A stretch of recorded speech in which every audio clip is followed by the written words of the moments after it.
This is Agriculture Today, and I'm Shelby Varner with the K-State Radio Network.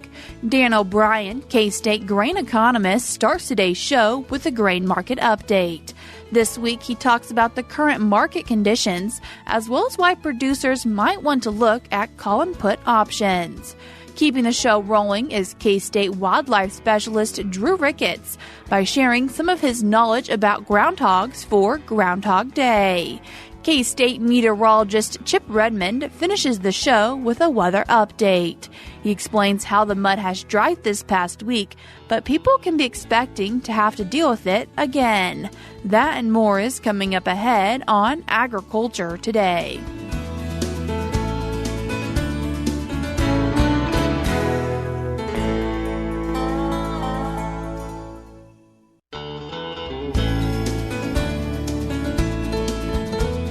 You're tuned in to Agriculture Today, and we start our Friday show with a grain market update. And as always, we're joined by K-State grain economist Dan O'Brien. Dan, thanks for joining us today. Thank you, Shelby. Dan, starting our grain market conversation, as we always do, with what are futures looking like? Still moving pretty much sideways from where they've been over the last 2 to 3 weeks, not displaying any strength to jump to the high side out of most recent trading ranges. On Thursday, on the 1st, the corn futures contract for March 24 closed at 447.5, and we've been around that same level for a few days. Had closed below 440 for a little bit, so pretty much heading sideways, I think, until we get some confirmation of some either better or worse information in such things as the upcoming February the 8th, I believe, USDA WASDE report, that then, it seems that this is kind of where we're at. And for the new crop, D's corn, 479 as opposed to 447 and a quarter. And in where that's critical is in regards to crop insurance. I think we've entered now in February, the month where we're going to average daily closes of the December 2024 corn contract. That'll affect both corn and sorghum planting prices for revenue products for crop insurance. So it's an important time, and we starting out that at on day one at that 479 close. So we'll see where that goes. For wheat, we ended up and closed yesterday at 620 and 3/4. And again, after getting down to about 580, 590 thereabouts, one time in the last 2 weeks, we've come up out of that and now have apparently settled into something around 620, 630, 610 thereabouts. And we look out the window here in western Kansas. We see pretty good weather. We'd had moisture. I don't know what will change a lot until we get into breaking dormancy. Now, the weather's pretty warm, and that would have some folks be thoughtful about that and not wanting to get growth going and then have something come in latter part of February and into March. I'm sure our agronomic colleagues have talked about that or will with that risk. But as we sit right now, same scenario for wheat. Pretty much challenging exports on the hard red side, and hard red spring had a little better week this last week than it had been, but we've struggled in the hard red side of hard red winter wheat side of the export ledger. And for soybeans, closed on Thursday at 1203 and a quarter. New crop November at 1185.5, and again your for soybeans.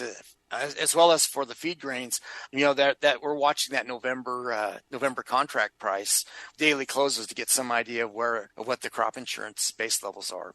And we actually had not too bad of an export week for the week ending January 25th. Again, 35 million bushels. You need a pace of about 25 to meet the USDA's projection. So we had that. Really not too bad of news, but also a news story that came out that talked about some very, very low price soybeans from Brazil coming into the United States. So as you and I talked before we came on the air, I don't know, unless there's follow through and it becomes a significant issue and there's enough quantity to affect things. Is this a shot over the bow event to just remind markets not to get too high, although they certainly haven't been, or will this be an ongoing situation? We've talked about imports of European wheat into the U.S., and that we saw a little bit of a change in supply-demand balance sheet. So the quantity is not that much, but the psychological impact and the threat of it happening certainly affected the wheat market, and we'll be watchful to see if that happens in the soybean market too. And what are we seeing on the cash side of things, Dan?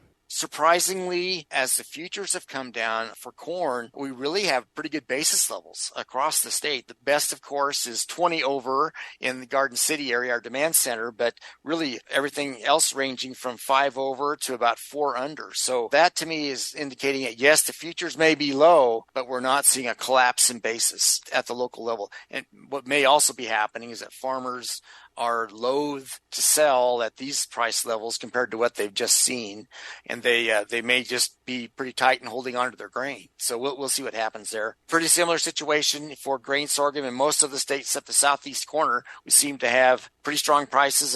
Just amazing when you look at the south central Kansas. You've got 1 or 2 bids. There's one bid at $4.97, and you go back and check, is that really there? But it was as I checked it, $4.97 in the Hutchinson area. Salina, there was a $4.77. So still either grain sorghum exports happening now, or they're collecting grain sorghum to sell to fill trains or something.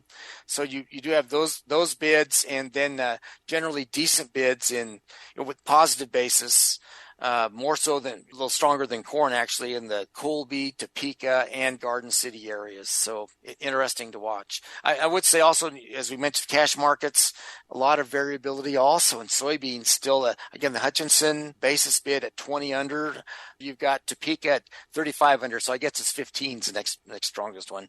And for wheat, as we've been bemoaning our situation in the wheat market, we do see a couple bids right at 601 at these key markets. The very top bids, that'd be in the Salina and Hutchinson markets, and those are 20 under basis levels. But other bids got Topeka at 596 at 25 under, and out to the west between Colby and Garden City, we're at 55 to 75 under. So very thought-provoking as to what all this is showing. It's not a sterling time of strength in the grain markets. We're not looking at any risk, any production risk, any planting risk, anything coming in and affecting that would come from the United States side of the ledger, affecting these markets at all. And frankly, aren't seeing a follow-through verification of reports of risk in South America. In fact, if anything, the rainfall reports are kind of going back and forth and mitigating some of the strength. So as we are talking with Kansas ag producers and wondering what analysis we would give, we just say, well, it's the season. I guess it's February. We just it's prior to anything happening for us, and if there's not a crop problem emerging down the south, well, we're just kind of treading water is maybe a way to put it. And at least right now, we're treading water going sideways and not further down. And Dan, as we're thinking about this grain market, why might producers want to be looking at put and call options for old crop storage and new crop pricing? We do get those questions, and in the corn market, let's say someone needs to generate cash and are wondering, well, if I would sell grain either in on-farm storage or in commercial storage and bought call options, how much would it cost me? Well, just quickly looking at July corn, and you have to get out July and June, so that would catch the planting season, and at the money, $4.70 call costs about 22 cents. So what does that mean? Well, if you're paying commercial storage at 5 cents a bushel a month, that's 4 cents. That's 4 months worth of storage, but then you're leaving the futures in the position to move higher. So that's a possibility. I would also say on the soybean side, let's say you did the same type of thing, and instead you're looking at August options, so you get further into July. So right now, if you and at the money, 12.20 call option for August soybeans would cost 59 cents. So, and the corn number at 5 cents a bushel a month for 4 months, that's one thing. To look at that 59 cents, put you in this position of basically having to have from 12.20, you'd have to have futures rally about 60 cents to be to 12.80, 13.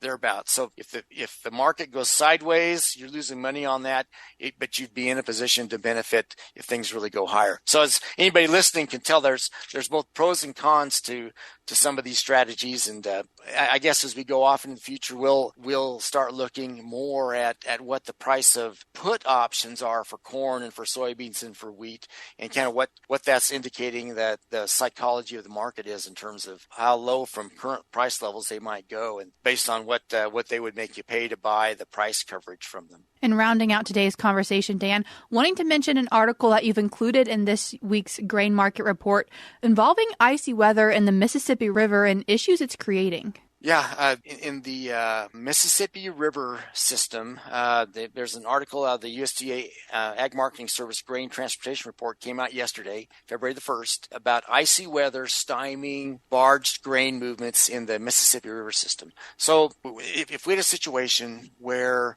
the world market suddenly got surprised by what's happening in South America, and they really needed beans, if they were beans or corn, and they were coming to the U.S. and we could not move adequate quantities downriver, down to New Orleans, down to the Gulf, well, then it would bring pressure back to the rail system. And in that, I think we've seen in Kansas that if we can't pull grain out of the central and eastern corn belt, well, what grain we have here in these western states and a little bit shorter rail service, that may help us. So I don't know that we've seen anything that we'd call positive yet, but that's something to watch, particularly if you get the situation where South American supplies are shorter than thought, and that's still a legitimate possibility. We'll see what the USDA reports say. And as that Mississippi River and Illinois and Iowa, et cetera, freezes up, we can't move grain that way anymore, then in Kansas, we need to be watchful. That could give us some opportunities. Dan, I appreciate you taking the time once again to give us our grain market update for this week. Thank you very much, Shelby. I appreciate it. That was K-State grain economist Dan O'Brien. We're cutting to a short break now on Agriculture Today, but stick around because we have more for you ahead.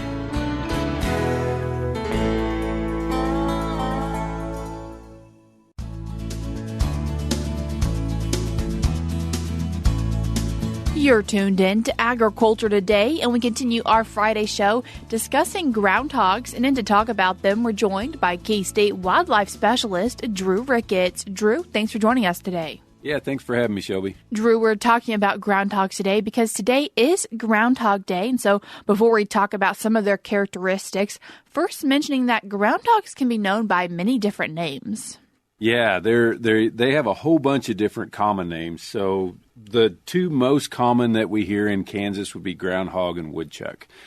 They're also in different parts of the country called chucks, wood shocks, ground pigs, whistle pigs, whistlers, thickwood badgers, Canada marmot, monax, moonack, weenusk, red monk, land beaver, and in French Canada, they're called seafloos. So a lot of different names there, and sometimes do people call them the wrong name versus what they actually are? They can, yeah. So technically they're in the same genus as marmots, which is Marmota, and sometimes folks want to call them marmots, and I just always clarify when I hear that they're not technically.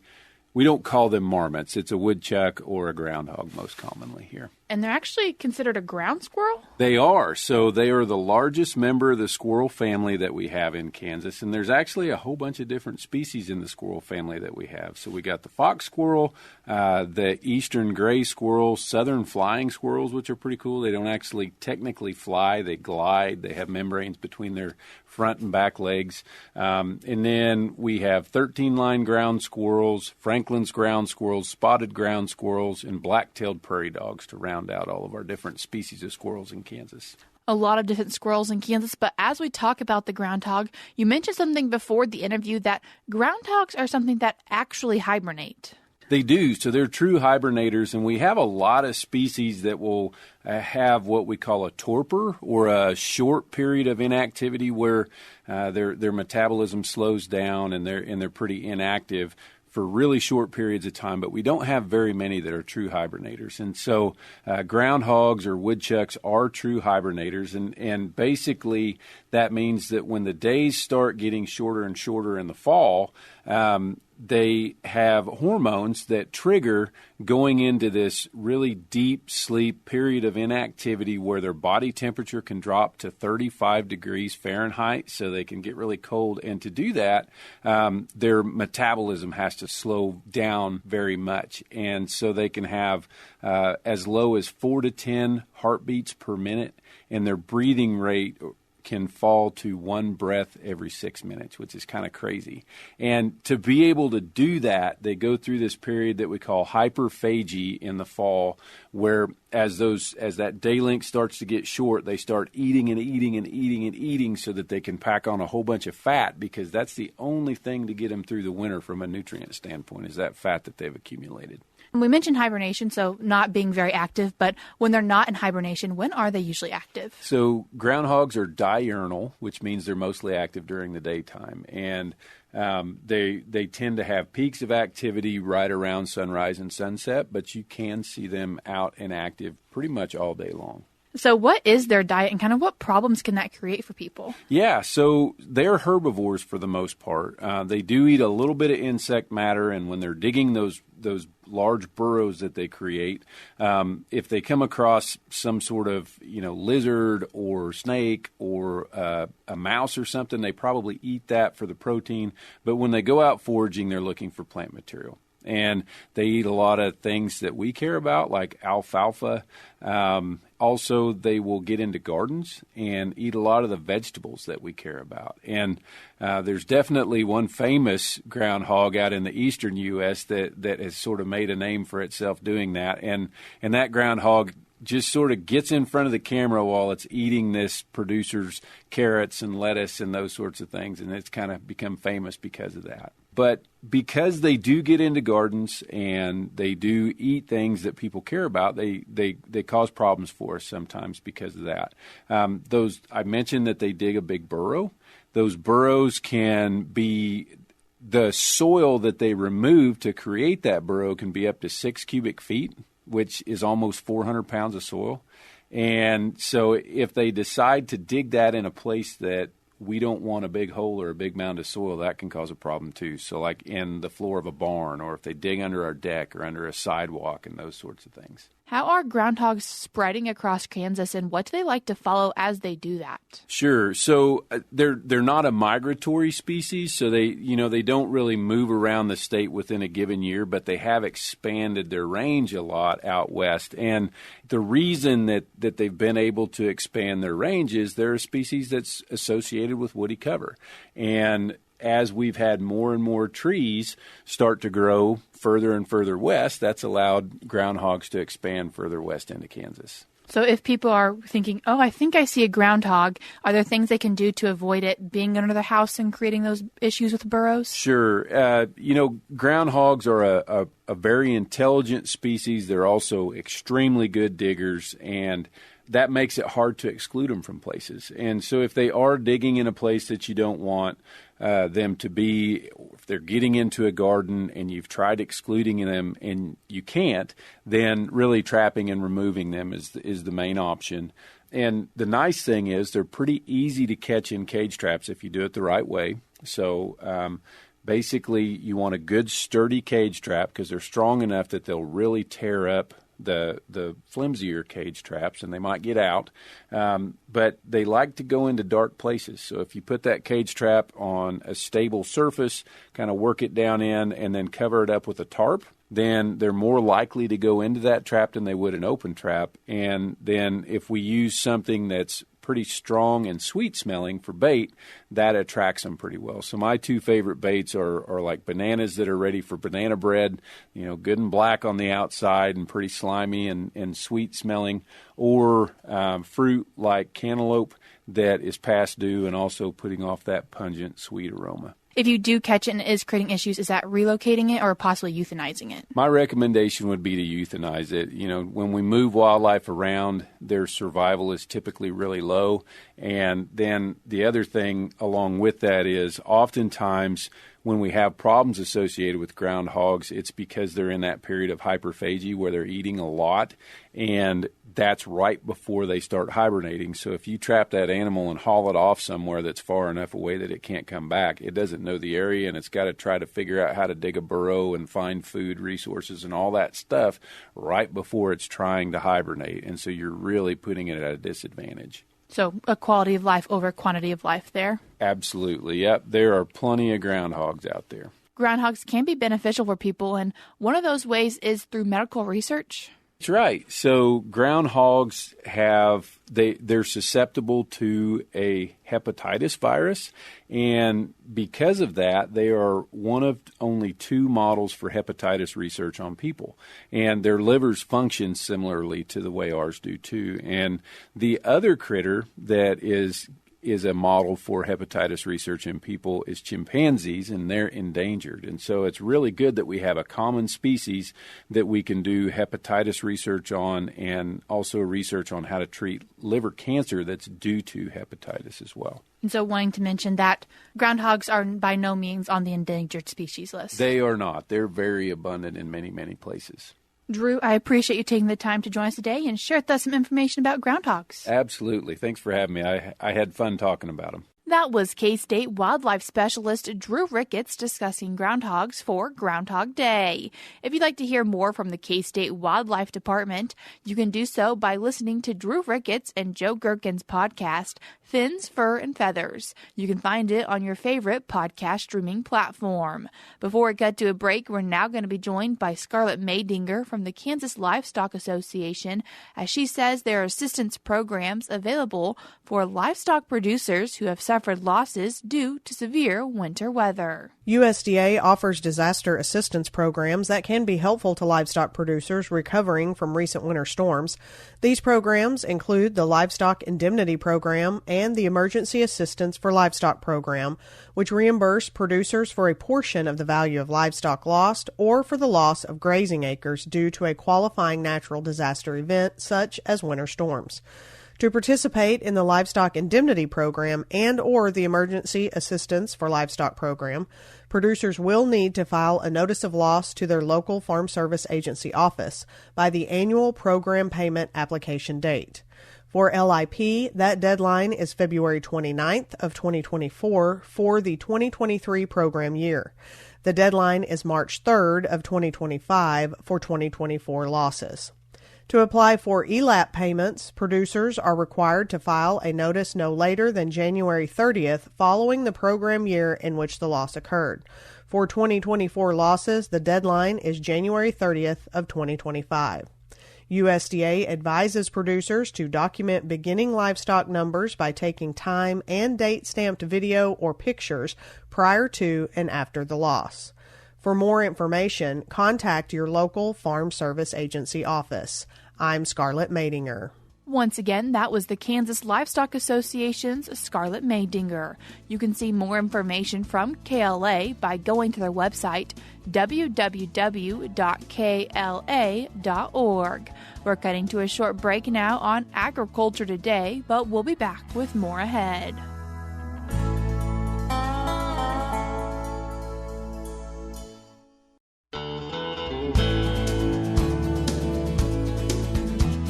You're tuned in to Agriculture Today, and we conclude our Friday show with a weather update. And as always, we're joined by K-State meteorologist Chip Redmond. Chip, thanks for joining us today. Yeah, thanks for having me. Chip, you've been hearing quite a few people tell you that it's been pretty nice outside. Yeah, it has been. And, it's especially nice when we think about the conditions we had a couple weeks ago where we were extremely cold. And so a big 180, about a 80-degree temperature swing for some places in the state. And instead of flirting with record cold lows, now we're flirting with record warm high temperatures. And we've had sun, a plethora of sun, especially after last week where we didn't see the sun for many, many days on end. I was just looking at some quick statistics. We went about 140 hours in central Kansas where the temperature was consistent in the mid-30s, between 31 and 34 or so, for 139 straight hours, which is crazy. I call that the boring trend in the weather. But so we got the sun out. You can get the solar radiation, your vitamin D, and things have warmed up substantially thanks to high pressure, honestly, dominating across the middle part of the country, and it shunted a lot of that moisture off to our east. Not only did people experience a lot of warmer temperatures this past week, however, they've also experienced quite a bit of mud. Yeah, as temperatures warmed up, in especially last week with the cloud cover and the fog, we warmed up, but not enough to de-thaw out those soils that were subsurface. This topsoil would de-thaw, and so that trapped all the moisture that we had from melting snow at the top. Thankfully, we've got the warmer temperatures and sun now, and so we're actually warming the soils further down, and that's the moisture starting to infiltrate a little bit or has run off or even evaporate with as much sun and even the breezy conditions we've had. And mud's definitely been on the decrease with no precipitation across the state over the last week, no meaningful precipitation. And so finally we're getting rid of some of this mud, but it was a pretty nasty situation for a lot of the side roads. And are we going to see, however, some mud come back this upcoming week? Unfortunately, well, the good news is we have thawed out the soil somewhat so we can get better infiltration down. But unfortunately, we expect rain and a fair amount of it. We're going to have a very slow-moving system that's going to spread a corridor of inch to even maybe an inch and a half in parts of the central part of the state and into the southeast and even up in the portions of the northwest. So a lot of people are going to get rain. That's just going to reinvigorate some of the mud problems. But the good news is it shouldn't be as long duration. Hopefully it'll get in the ground. We'll still have warmer temperatures. We don't expect any cold air with this. So I don't expect snow. Most of that should stay in the mountains in Colorado. And as we're thinking about that precipitation we did have, did you see any changes in the drought monitor? Yeah, no real precipitation, so no changes. And things are kind of status quo. We'll see this rainfall will be above normal for the time of year. We are out of January, which is our driest month. Now we're into February, which is our second driest month. But precipitation trends are upward. But even then, central Kansas averages around an inch of rain for the month of February as a whole. And when we look at an inch of rain just from one rain event, will likely be above normal. And there's no vegetation using that moisture right now. So it leads to a mess. Hopefully drought improvements, some hopefully improvements in runoff that can help the reservoirs that really need it. And in these past couple of weeks, you've mentioned that we might be repeating the weather pattern of having cooler temperatures. And is that still a possibility? It is still a possibility. We've got the same setup still as we had in December with a really active storm pattern for the western half of the state or United States. California's getting slammed thanks to this really extended Pacific jet. I don't think it's going to quite shift as far west as it did in early January and open the door for a true polar vortex or lobe of the polar vortex like we saw with the cold weather in January. But there's still some hints that we're going to see a breakdown in the pattern middle of the month with some cooler than normal temperatures potentially. There's a lot of models spread right now. I think we will end our warmer than normal temperatures by around Valentine's Day at the latest. But overall, we're going to be active. And with warmer air, we're able to hold more moisture. And anytime we get a system to move through, it's going to dump moisture. And we'll just be wetter and warmer than normal for the most part when we average things out. Good news is, too, we don't have any fire concerns. Sounds like some good news. Chip, thank you for taking the time to give us our weather update this week. Yep, thanks for having me. That was K-State meteorologist Chip Redmond. That's all we have for you today on Agriculture Today, but we'll be back with more for you on Monday.